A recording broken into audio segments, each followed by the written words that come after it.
Welcome guys to Inken. Today's vlog natin, mayroon tayong Sony XM4 AirPods replacement. Dito po na kita natin sira na yung ating AirPods. Yun, papalitan natin to ng na-order natin online. Dito sundutin natin ang matulis na bagay para matanggal natin yung lock dito sa gilid. Tapos meron itong kasama na screw. Yun yung panluwag na screw sa set ng na-order natin na replacement. So tanggalin natin yan both sides para makuha natin yung lock.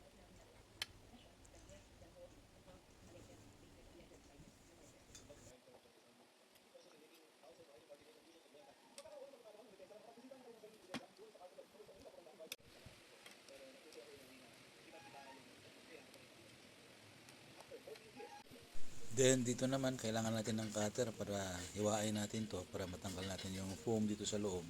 Hiwalay natin yung cover.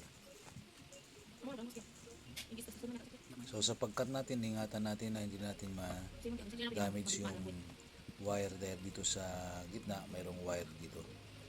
So ganito lang yung pagkat natin para safe tayo na hindi ma-damage yung wire.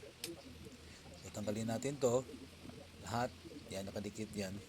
Yung foam, tsaka itong sa itaas.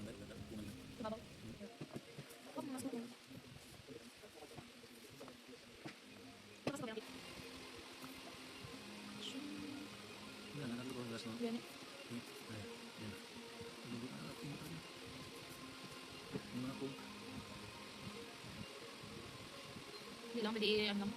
Takuban lang ako na hindi.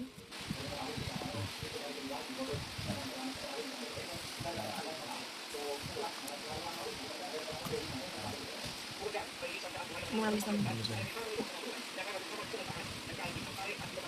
Ang gabi na kita nalagin yun. Ang galing ka nakalubong mo na. Kung di mo naman ako tayo nilagay.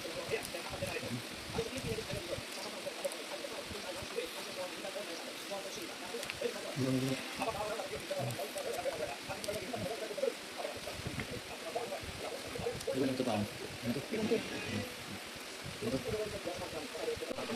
Ito kailangan tanggalin to para mapasok natin yung lock na replacement na cover dito. Yan. Tapos napasok natin dito sa gitna. Siguraduhin natin na makalabas yung clip. Tulak lang natin. Yan. Hanggang yung apat na clip na yan. Yung mga labas para ma-lock natin yung sa itaas nila.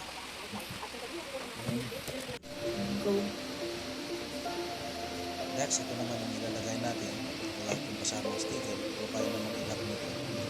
Kaya pag nag-lock, pakinggan natin na may negative. Ibig sabihin yan, nakalock in yan.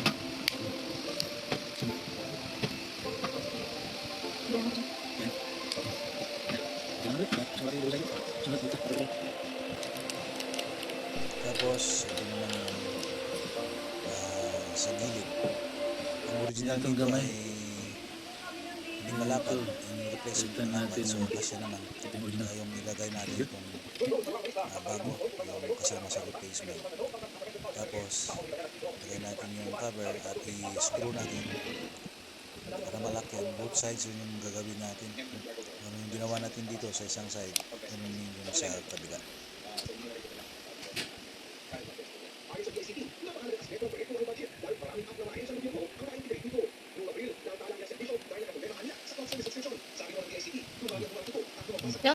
Ayun na guys, na sasabihin natin yung paglagay natin ng clip. Ngayon dito naman tayo sa AirPods dito. Dito mayroon tayong tool kung paano natin baklasin. Yan, yun, ito lang yung gagawin natin guys para matanggal natin dito yung lumang pad nito para mapalitan natin ng bago.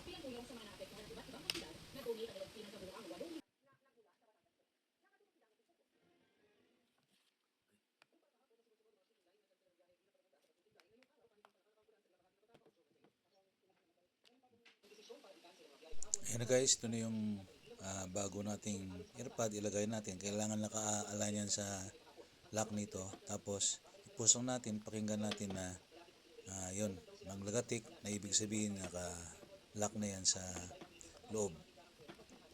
Yan, yun lang yung gagawin natin para ma-lock natin.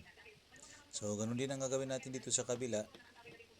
I-push natin hanggang sa marinig natin yung lagatik na nakalock na yan.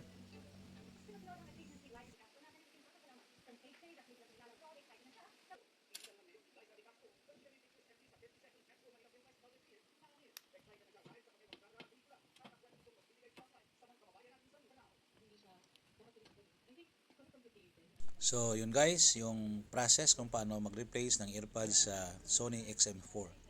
So, thank you for watching and Ken DIY PH.